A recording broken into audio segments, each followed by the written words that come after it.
It was supposed to be a quiet weekend at my lake cabin. Just me, the water, and a little peace. But of course, that's not how things went. Friday afternoon, I arrived at my cabin, a place that's been in my family for years. It's private property, surrounded by a few other cabins, all of which are owned individually.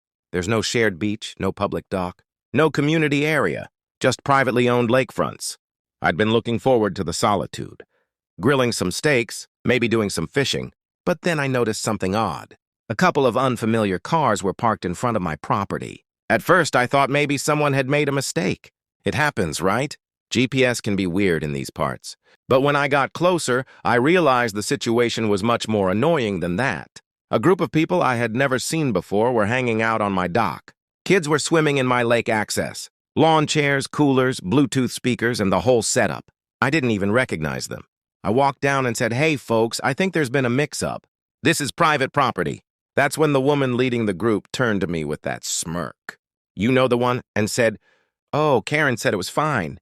Karen, my lovely neighbor up the road who's made a hobby of pretending she runs the entire area. Like it's a homeowners association, even though there isn't one. She owns her cabin, I own mine, and that's it. No HOA, no shared rules, nothing binding. But she acts like she's president of the lake. I calmly told the group that Karen doesn't have the authority to give them access to my land or dock. They'd have to pack up and leave.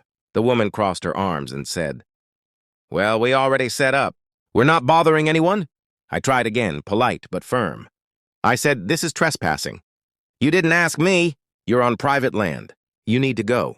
The group started muttering, clearly annoyed, but eventually began packing up. I thought that was the end of it. Nope. The next morning, I woke up to the sound of voices again, on my dock. Same group, this time with even more people. It looked like a full-on barbecue was about to start. I walked down, angrier this time, and told them they were trespassing again and needed to leave immediately. That's when one of them pulled out a phone. "You're gonna regret this," the woman said. "Karen's calling the cops." I laughed. "Go ahead, call them. I'll wait." 15 minutes later, 2 sheriff's deputies showed up. The group stood around pretending to be victims, while Karen marched up full of fake concern. "She's harassing my guests," Karen claimed, pointing at me like I'd committed a felony. The deputy asked to hear my side. So I explained, "I own the cabin. I own the dock, it's private property, and these people were here without my permission. I even showed them my deed and property lines, which I keep copies of at the cabin because, well, I've dealt with Karen before."